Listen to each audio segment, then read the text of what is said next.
guys, welcome back to Aunt Susie's Kitchen. Today we're going to make a lemon chicken with rosemary and garlic.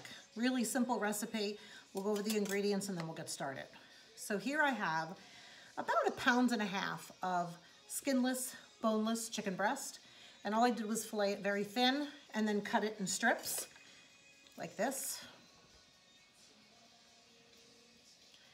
Then I have here just 1 large head of broccoli that's been washed, a carrot that's been washed and peeled. I have some fresh rosemary off the bush in my garden. I have a couple of lemons, some garlic, of course, salt. I have a little bit of cornstarch over here on the side. We're gonna make a slurry with that later. And I have some homemade chicken stock. So let's go ahead and get started. This is a really simple recipe. And you guys know, for those of you who have been following me, that I have had no kitchen for a little while now because my kitchen is under construction. So I'm kind of relying on some of the small appliances that I've accumulated over the years. And I have over here an electric frying pan. Now, I don't know if you have any experience with an electric frying pan. This one I've had for a very long time. It goes back to the days of my first restaurant. And God, this is about 20 years old. So I'm not going to date myself, but I will tell you that this one has seen a lot of recipes in its time. So I have this on about 350 degrees.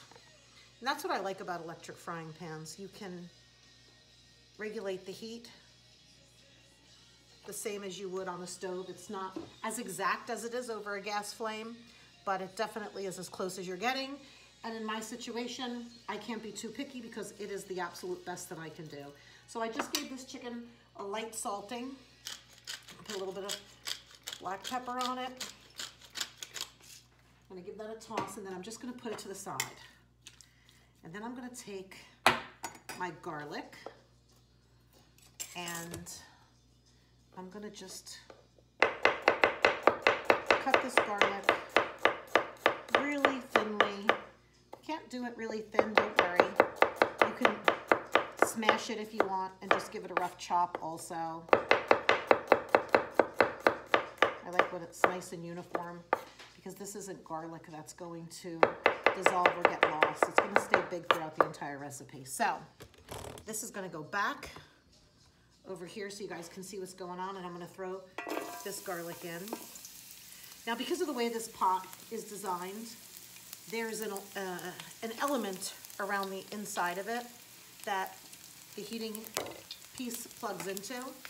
And so it heats around the ends more quickly than it heats on the inside. So once I get this garlic where I want it, I'm gonna bring it onto the inside so that it doesn't overcook. I'm also gonna turn it down a little bit because I want it to cook gently and I don't want it to burn. So I'm gonna bring it into the center now. If I was on a gas stove, I would just turn the gas stove down a lot, or I would take the pan off the heat, which I can't really do right now. So I gotta work with what I have here, right? Okay, a little bit of salt, a little bit of pepper. Then I'm gonna take this carrot that I have, and I'm just gonna cut this carrot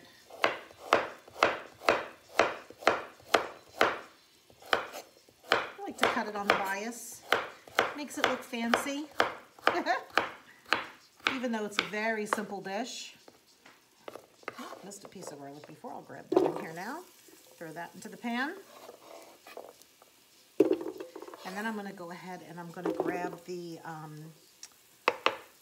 broccoli. And I'm going to remove the florets. You guys can see what I'm doing over here.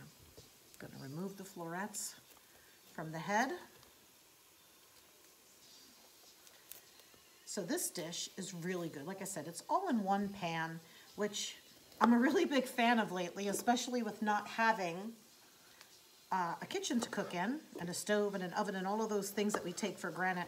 I'll tell you the one thing that I miss more than anything in my kitchen, and even in the makeshift work areas that I have made, and that is having running water within steps of where I'm working. It's a pain to have to go into another room or go downstairs or, you know, not be able to have running water directly behind you.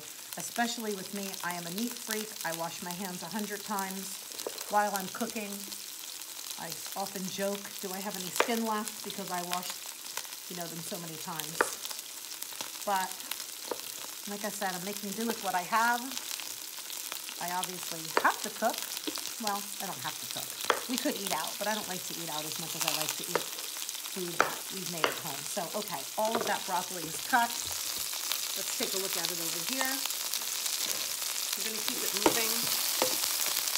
Ooh, that's a big one. How did that happen? See if I can separate those easily. Yeah, that's what happens when you really cook, guys. None of this is scripted.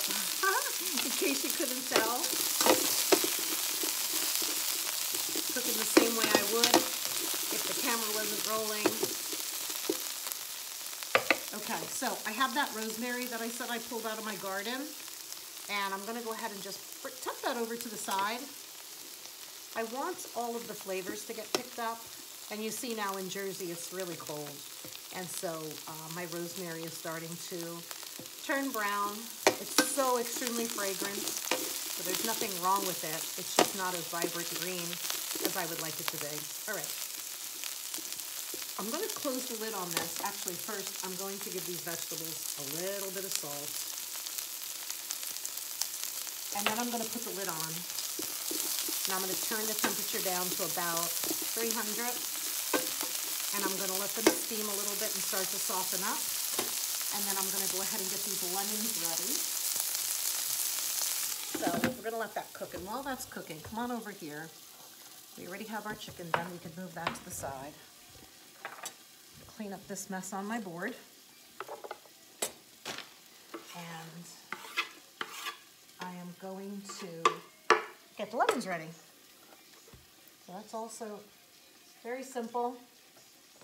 These lemons have been washed. I know you're tired of hearing me talk about washing your vegetables and your fruit, but the truth is you have to wash them.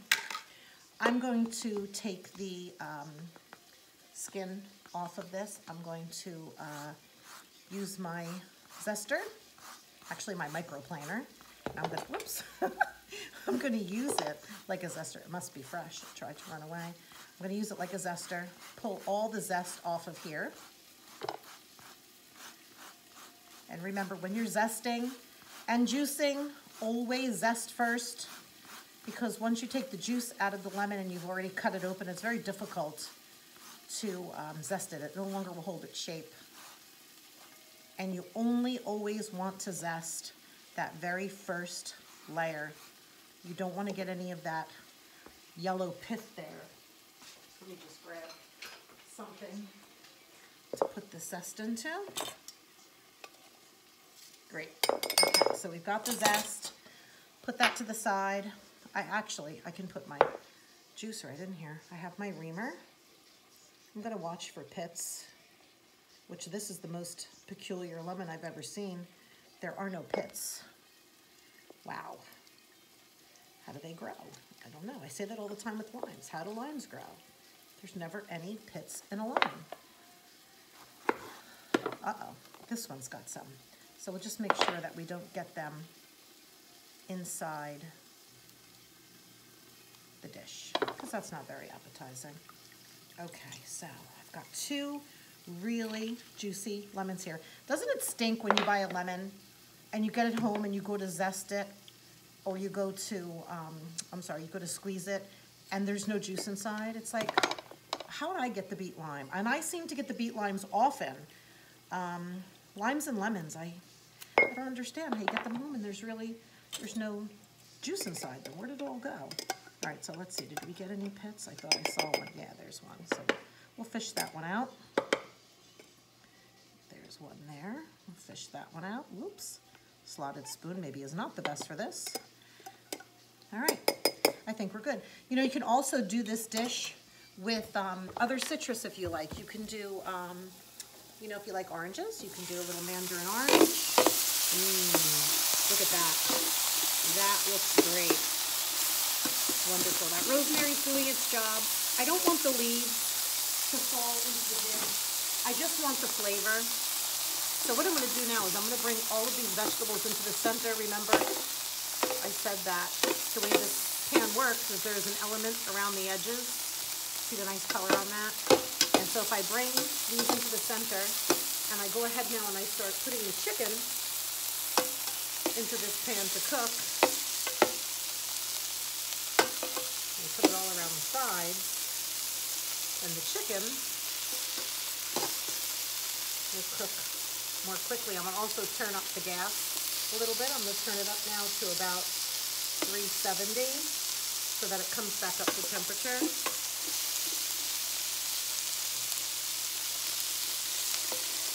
And this chicken's going to cook really quickly because it's very thin. So let me go ahead and get all of this chicken into the pan, start cooking it, and then we'll come back and check in. Okay, so it's been about 6 minutes. I actually took the vegetables out for two reasons. One, I needed more room in the pan for the chicken. And two, because I wanted to put the lid on and let this chicken cook with the lid on. I didn't want to steam the vegetables and have them get too soggy, too mushy. I want them to keep a little bite to them. So I'm gonna go ahead and turn all this chicken over. It's getting great color, especially around the outside, which, you know, we know because that's where the heating elements are. You can smell that rosemary. It smells so nice. Okay, so I want to talk chicken stock a little bit. So in one of my videos, if you want to watch on my channel, there is a video there for making homemade chicken stock.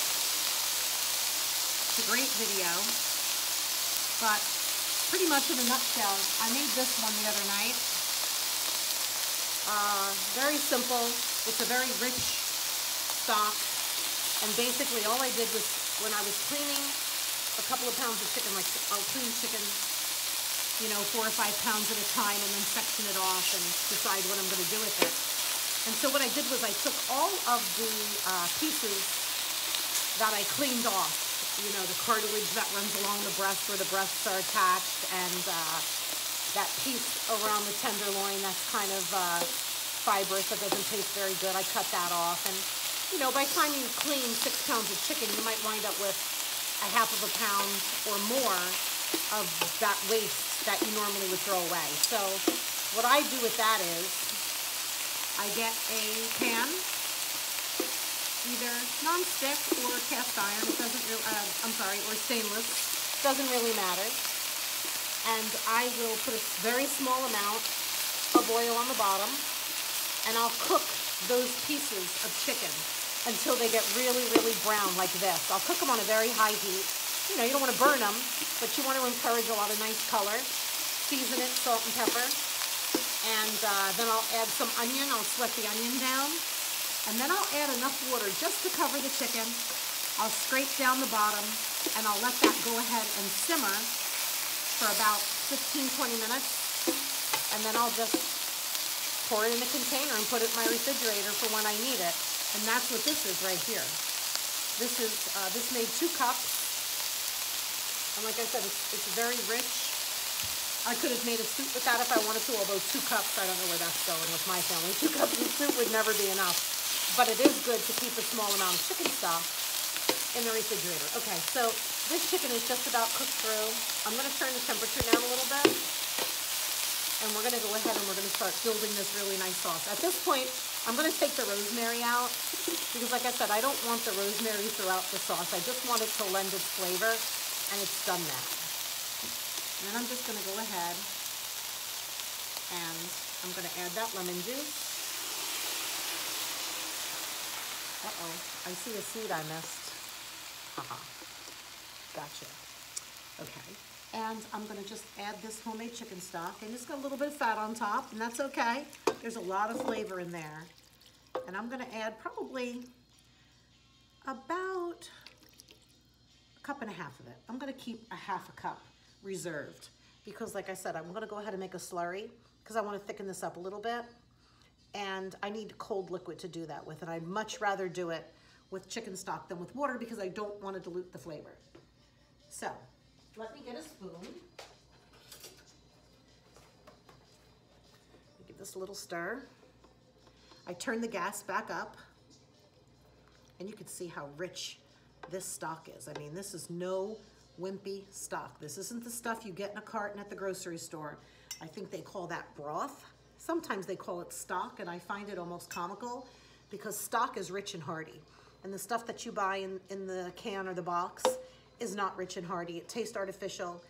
It's laden with sodium.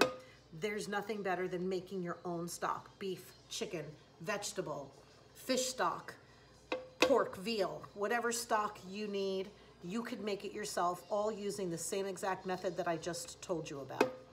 Okay, this is starting to come back up to temperature. I am going to put the lid on it because I want it to come back up to a boil. I'm gonna reintroduce those vegetables. I'm gonna make a quick slurry, check it for seasoning, bring this dish together. It's so fast and easy. You see how quick it is? I'll be back in about 3 minutes. Okay, we are back. This has been simmering away for a couple of minutes. Ooh, it's beautiful. It smells so good in here. You have no idea. All right. I have the slurry. I used the rest of that chicken broth, and I added to it 2 tablespoons of cornstarch.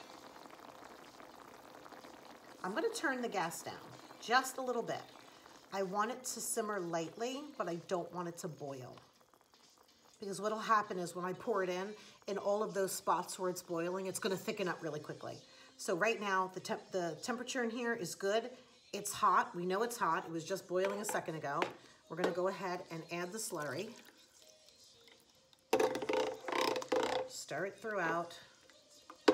And like any other thickening agent, you only know how thick this is going to be when you bring it back to the boil. So you see, I didn't pour it all in there.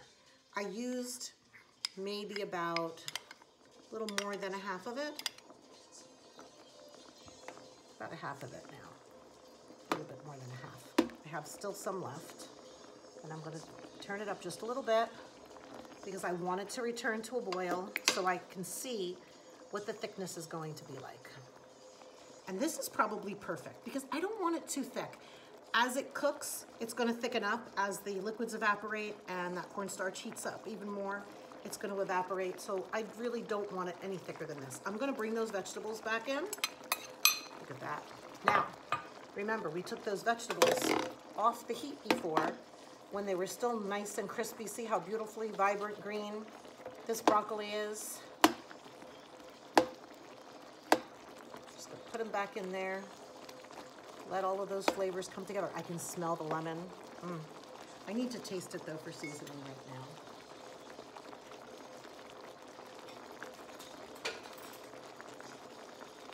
So, spoon. Whoops. I think I caused an avalanche in the sink. Okay, let's see. Oh man, that's good. The lemon is not too overpowering. It is just a little, that little bit of tart, you know, in between your cheeks and the back when you take a taste of something and you know that the tartness is there, but it's not overwhelming. I'm gonna add about a half a teaspoon of salt. Give this a little stir. I turned the gas down again. Because like I said, I don't want these vegetables to, you know, to cook away. I want them to maintain that vibrant color and that beautiful texture. And then, really, another minute, just until I'm sure that this chicken is cooked throughout, which I'm sure it is, but I want also the vegetables to come up to temperature because they were out for a few minutes. Put the lid on and let it simmer for just another minute or two while I go ahead and get a dish ready so we can try it. Okay guys, we're back, and I'm gonna go ahead and turn the gas off at this point, or should I say the heat off at this point, because I know that this dish is finished. Oh, it smells amazing. Let's go ahead and dish some out. Now, you can serve this just like this if you'd like. You can serve it over some rice. You can serve it over pasta even, with quinoa. I mean, there's no limitation You know, right now, keto is all the rage. Well, other than the cornstarch, I think this would fall into that kind of, you know, lifestyle, in that it's very, very low in carbs, high in protein, high in complex carbs, which are very healthy for you. And so let's get a look at this dish. True to form, I'm really good at spilling food on the edge of a dish. I'm just going to get a napkin, clean that up. Look at that. This needs nothing else. If you could smell this right now, you would definitely want to dive into it. And that's exactly what I am going to do. Okay, so I got a knife and a fork. Oh, it's so tender. This chicken is literally falling apart. You can feel when you cut the broccoli, it has just a little bit of a crunch to it. Let's see.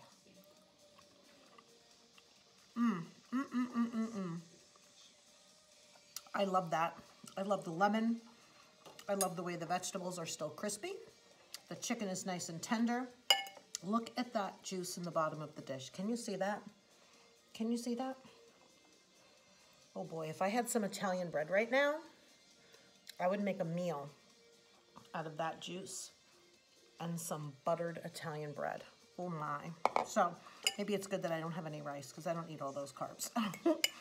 Okay, guys, I'm gonna sit here and eat the rest of this dish.